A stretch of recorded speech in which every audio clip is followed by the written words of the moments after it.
the fight against corruption has been totally lost under the watch of President Akuffo Addo and his Vice President, Dr. Bawumia. Okay. You see, I'm very passionate about the subject of corruption because it is the bane of Ghana's development. Right. The reason why majority of our people are wallowing in squalor and abject poverty. The reason why majority of our people continue to remain hewers of wood and drawers of water is because of the canker of corruption in our country. Where monies we should go into the provision of potable drinking water, the construction of schools and roads, the construction of airports, health facilities, hospitals, are pocketed by a few selfish and greedy politicians. And the laws don't work because the laws are not enforced by those in leadership, who, in most cases, like it is happening now under President Akuffo Addo, are beneficiaries of those corrupt acts. Beneficiaries, promoters, and sponsors of those corrupt acts. That is our bane. And until we get that fight against corruption right, we will never be able to restore Ghana to the place it has to be. We will not be able to develop this country because where are you going to get the money from? Where all government projects are hyper-inflated, people are taking their percentages and their gigs, and there is no value for money, there is shoddy work all over the place. How are you going to develop Ghana that way? Where people think about themselves and their families alone. And that is why it behoves on every leader who is elected by the people into that key position of president to fight corruption. You cannot eliminate corruption. Corruption will happen. Like Kufuor said, corruption is as old as Adam. What you do about it is what matters. How you fight it, how you handle corrupt acts is what matters. And what is expected of leaders is the political will to punish corrupt acts, no matter whose ox is God. So it will happen, but let transparent investigations go on. Let the findings be published for all to see, and let those found culpable face the music. That is the only way you can achieve the needed deterrence to discourage corruption and reduce the incidence of corruption and the huge financial losses that it occasions us as a country. Now, this government, the Akuffo Addo MPP Bawumia government, rode on the back of an anti-corruption campaign into office. You recall how the promise to protect the public purse when elected, fight corruption head on. President Akuffo Addo said that at his age, he was not interested in amassing wealth, but only making a name by serving his people. And so many were those who had confidence that he was going to fight corruption and gave him the opportunity. But what have we seen in the last 4.5 years since he took office? We've seen corruption on another level. Wholesale corruption. Broad daylight thievery of state resources by MPP government officials, including the president, who are grabbing, stealing with their left and their right like there is no tomorrow. Okay? We are seeing people amassing wealth at a very alarming rate. And we are seeing the president who was said to be incorruptible, who promised to protect the public purse. We've seen him acting as a corruption clearing agent. That is why his own bosom friend, the former special prosecutor Martin Amido, described him in the Ejapa matter as a mother serpent of corruption, because he is the brain behind all the thievery. I was talking to you about PDS, for example, the PDS scandal. You know that as a result of our peaceful democratic transition in 2001, we qualified or we got this Millennium Challenge Compact with the United States of America. And they gave us some millions of dollars, which the Kufuor administration used for the N1 highway and other developmental projects. President Mills came to continue the implementation of that program, commissioned the N1 highway project, invited President Kufuor to that program and all that. And as a result of our successful management and implementation of that program, we qualified for Compact 2. So the Americans, again, decided to give us $490 million of their taxpayers' money to improve our power sector. Because at the time, you will recall that one of the biggest challenges we're grappling with was the Dumso power crisis. And so that $490 million under Compact 2, the Power Compact, was supposed to address that problem and ensure that we get stable power for industrialization. Because without stable power, you cannot industrialize your economy. So I mean, we solved Dumso. In other words, Mahama solved Dumso proud to live in office. Yeah. But what we were getting the compact for, was it for generation again or for other? It was specifically for the distribution sector. Because we had solved the generational problem by bringing in a Mary, a Mandy, car power. We had power in abundance, okay? Then, apart from that, we had also solved the problem of fuel.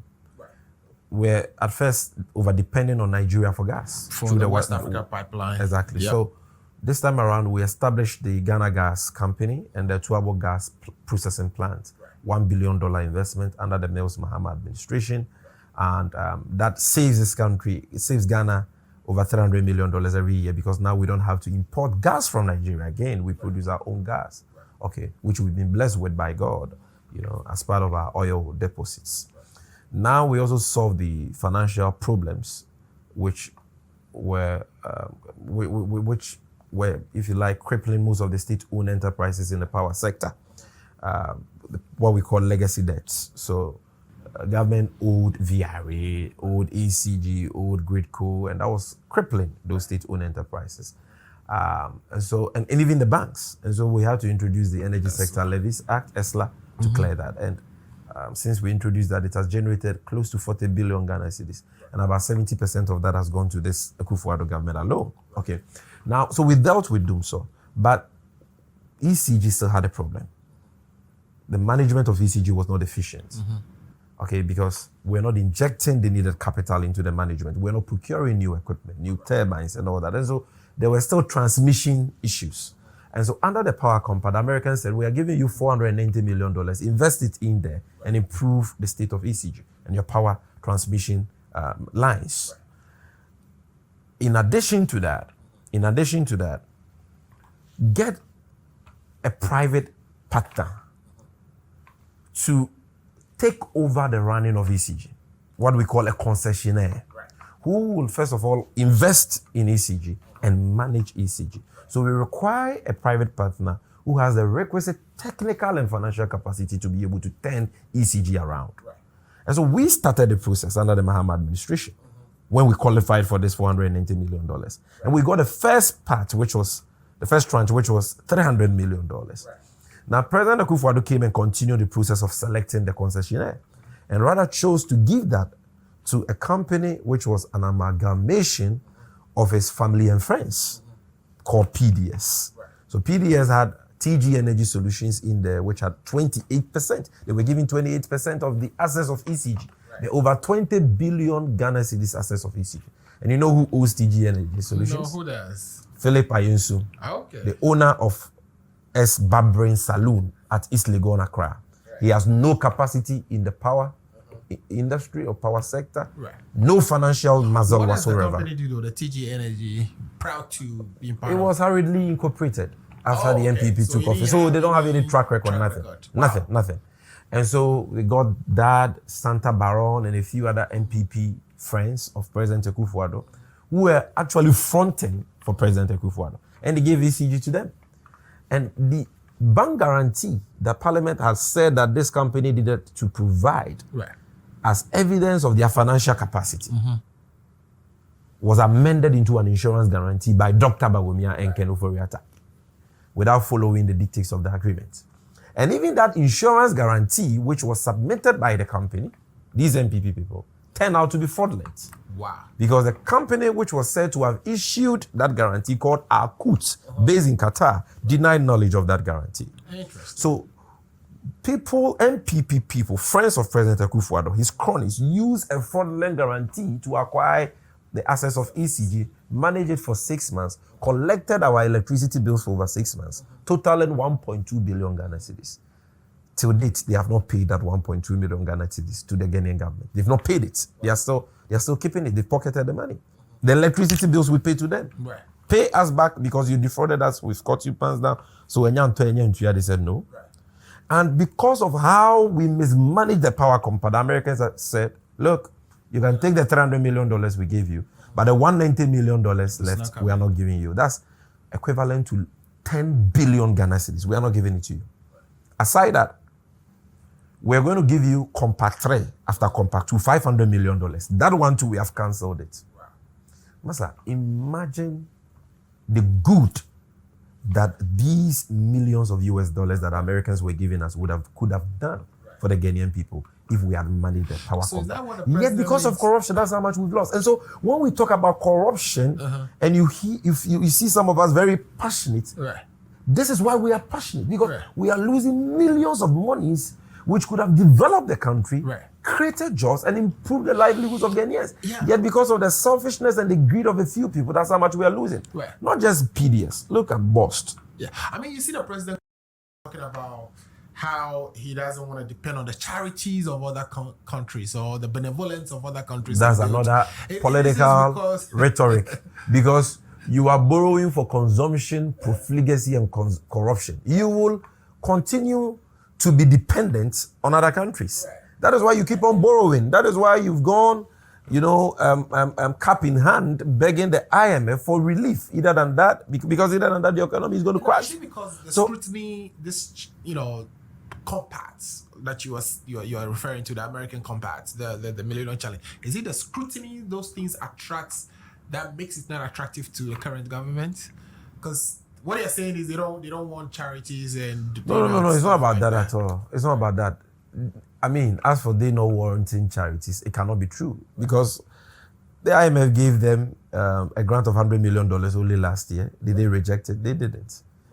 Last year they went for a rapid credit facility of $1 billion. This year they've gone for a budget support facility of $1 billion. They borrowed from the Bank of Ghana, but President Mahama never borrowed from the Bank of. And even Parliament approved 10 billion. They borrowed 20 billion, 100% increment. We never did that. So they are the most resourced. They are the luckiest. They've gotten far more than the Mahama administration got. What do they have to show? Nothing, because they've wasted all that money on corruption. And that is what I'm talking about. BOST, 5 million liters of oil as equivalent to 200 tankers of oil belonging to the people of Ghana were sold by President Akuffo Addo's government to unlicensed and unregistered entities called Moving Pina and Zoop Oil as scrap without going through the public procurement law. These companies didn't even have a license to participate in the downstream sector. Interesting. Yet, we sold this to them. Until date, they have not paid for the product. They pocketed the monies. Why? Because they are NPP functionaries. They pocketed the monies. And nobody has been held responsible. Nobody's being prosecuted. Nobody's being held to answer. Okay? And yet our people are not getting water to drink. People are sick. People are not getting beds in our hospital. Go to the Kolebu is choked to the brim. Konfanochi is choked to the brim.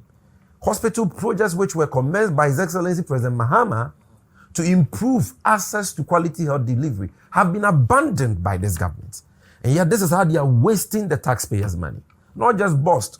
Look at PPA, the Don't Call Me Contrast for Sales scandal, which was exposed by Manasseh Azuri when he was at Joy FM, where the Public Procurement Authority Chief Executive Officer called ABAJ, appointed by President Akuffo Addo, was caught on tape selling government contracts to a company he himself had formed with his brother-in-law called Talent Discovery Limited. And when they sell these government contracts to themselves, they don't even perform the jobs. And they pocket the monies. When Shraj investigated the matter, they published in their report that this man alone had in his bank account a whopping 34 million Ghana cedis, equivalent to 340 billion old Ghana cedis, which he could not justify. He could not explain the source. Okay, till date. And yet he's not been prosecuted, he's not been arrested, he's still walking free. Let me ask. Look at the missing excavator scandal. 500 excavators seized from Ghanaians. Not all those who the excavators were seized from were even illegal miners. Some were legal, licensed, small-scale miners. Like heritage that we've heard about. Exactly. Right. And some have sued the government. 500 excavators stolen and sold. Tricycles stolen and sold in the northern part of the country. And Babumia's sister has been fingered there as well. Fertilizer meant for the planting for farmers under the Planting for Food and Jobs program, smuggled by MPP apparatchiks to Burkina Faso. And when they were caught, the Minister for Agri, can you believe this, insulted the people of this country, of Ghana, by saying that, oh, the fertilizer was stolen on the back of donkeys and camels, and so he could not question the. It is only in Ghana that the people will tolerate such nonsense from leaders who are paid by the taxpayer. Like I was saying, I can't say when you be monochrono. President Akuffo Addo, like I've said time and time again, has not built a single airport for the people of Ghana, not a market, not a school, not a hospital. Yet, the ones that were built by President Mahama are being captured left, right, center by his cronies and family relatives. That is how appalling the situation is in Ghana today. And because of time, let me just give you one example. Take, for example, Terminal 3. You go to Terminal 3 today, and the duty-free shop there has been captured by the daughter of President Akuffo Addo, Valerie Obaze. The CIP lounge there, which is the commercially important persons lounge, the VIP for businessmen and women, people in commerce, first of its kind, built by the visionary John Dramani Mahama, which is supposed to be a cash cow for the Ghana Airport Company Limited, has also been captured by the daughter of Seratu Atta, PA to President Akuffo Addo, and the wife of Nana Akufo, Femi Adetola. And you know, Asante Bedietu is President Akuffo Addo's cousin and executive secretary. Yes, they are Ghanaians, but were they awarded these spaces through competitive tender or through any transparent competitive selection process? No, they got it simply because their relative or their father is President Akuffo Addo. And that is what is going on in Ghana. Even the MPP people know that what I am saying is the truth, because they all are suffering. They know that it's just a few people who are enjoying. Just that family and friends cabal of President Akuffo Addo who are enjoying. Whereas the vast majority of our people are suffering. Right. Even in this fight against COVID-19, that is what breaks my heart. Right. We've been hit by a pandemic, which is claiming lives all across the world. And all responsible governments are thinking about ways of stopping or slowing down the spread of the virus. Right. They are thinking about procuring vaccines to protect their citizens. It's about lives, human lives, right. Precious, irreplaceable human lives. That is what all responsible governments are doing. Right.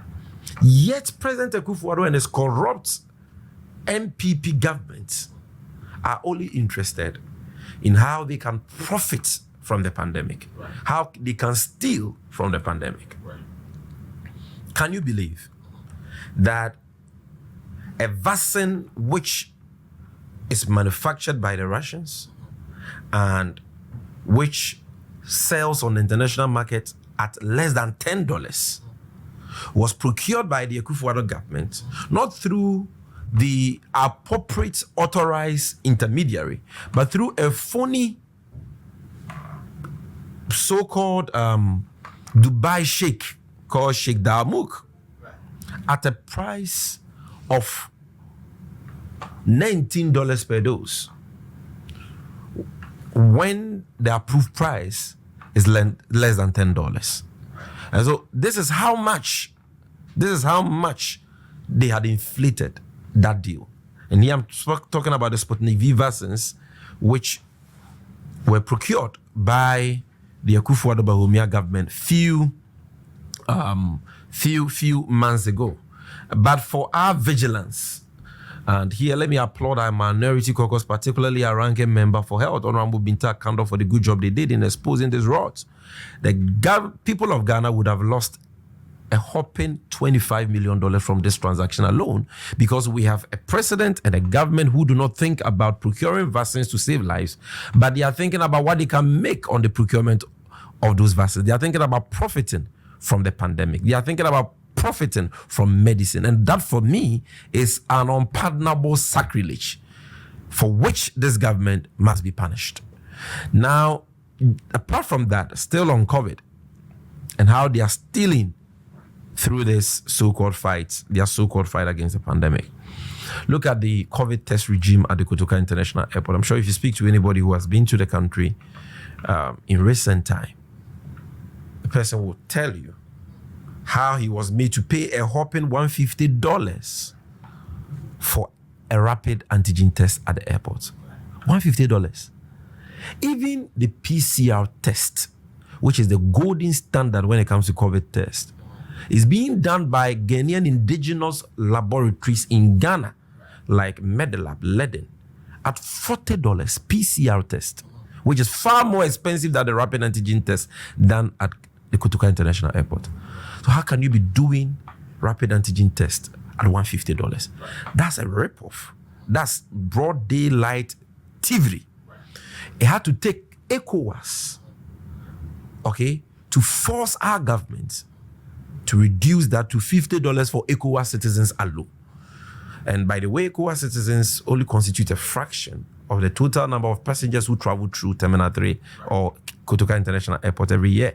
And so non-ECOWAS citizens who are in the majority are still paying that unconscionable $150 per rapid antigen test. It is not so in Nigeria. It is not so in Cote d'Ivoire. It is not so in Togo. Why is it so in Ghana? Because we have a president who is very corrupt, who instead of resourcing state institutions like Noguchi to do this for free, like it's been done in other countries, Noguchi has the capacity. They have led our testing efforts since we were struck by COVID. And so all they needed to do was to give Noguchi the opportunity to set up laboratories there to do this job, which would have created jobs and would have strengthened Noguchi financially. But they used Noguchi and their scientists for the donkey job, and they chose to give this contract to Benedict Peters, a phony Nigerian man who is involved in money laundering, has been blacklisted by the Nigerian authorities, and who is friend of President Akuffo Addo and Rebecca Akuffo Addo. He is the one who owns Frontiers Health Services, the company which has been given that fraudulent contract. They gave them that contract without following the procurement law. They gave them that contract at the time they were not even licensed to engage in laboratory services in Ghana by HEFRA. They didn't have a license. Yet they gave them this contract and they are charging $150 to date. If these people are not thieves, my brother, tell me who they are. And still on COVID, I'm sure you've heard the latest, the hyper inflated COVID expenditures contained in the mid-year budget review for 2021, where government claims to have spent a whopping $100 million, equivalent to 600 million Ghana cedis, equivalent to 6 trillion old Ghana cedis, on the procurement of just hand sanitizers, face masks, and Veronica buckets for a few thousands of secondary school children when they reopened school this year.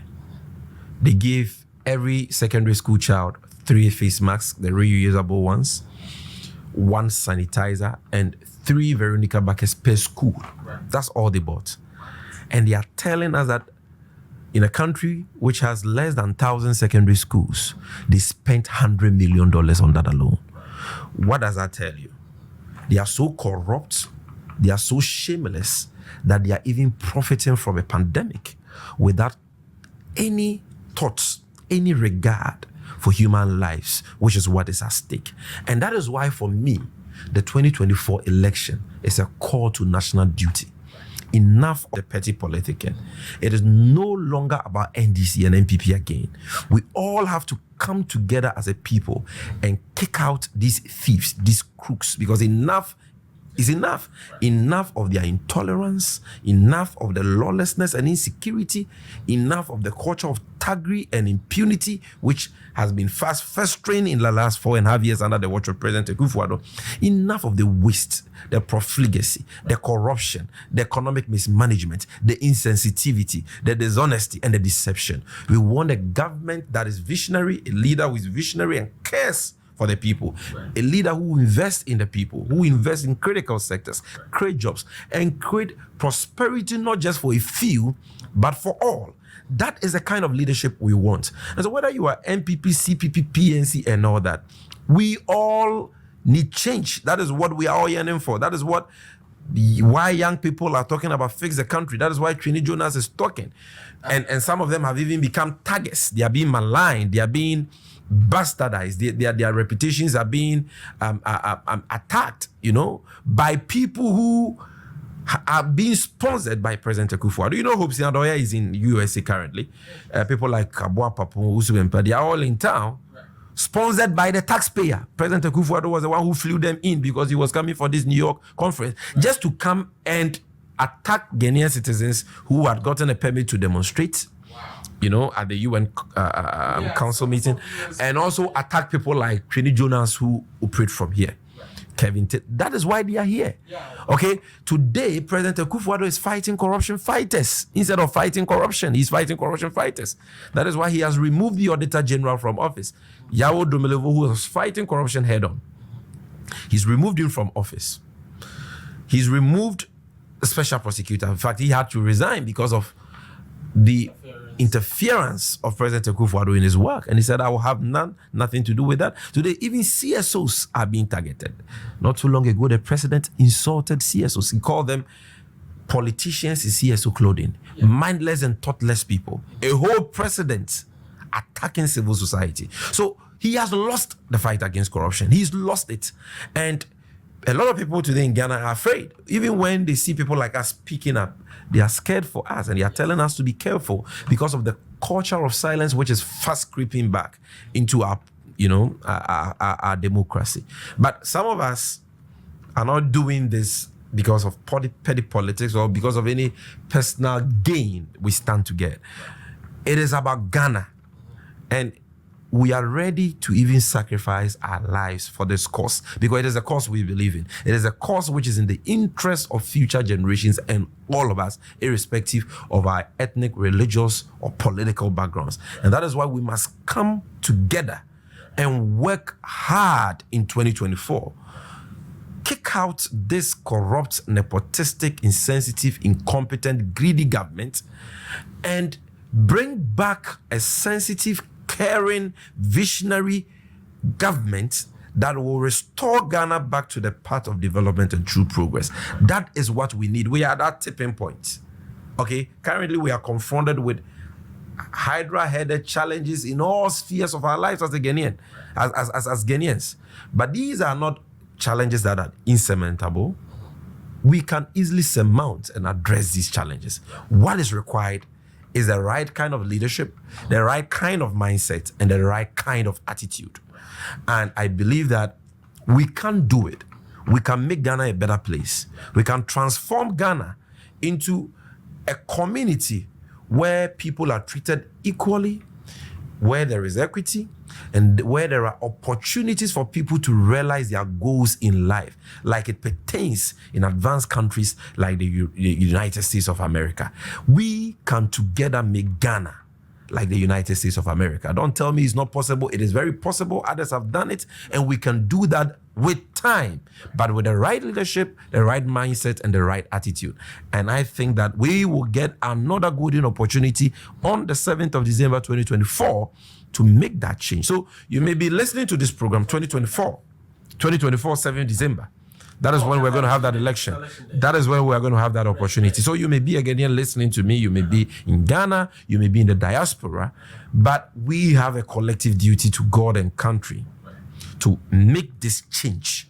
We cannot afford another 4 more years under these crooks. They will destroy the country at all. They will destroy the country because we have been on a retrogressive trajectory in the last 4.5 years because of how they've mismanaged things. So let us come together. Let us speak to our relatives back home. Let us, put aside our political biases. Because like I said, it's no longer about NDC and NPP. It is about Ghana. And let us make the right decision come 7th December 2024.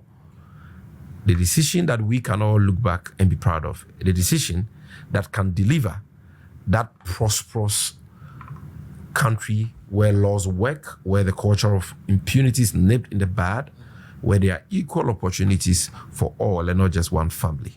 Thank you very much for this opportunity.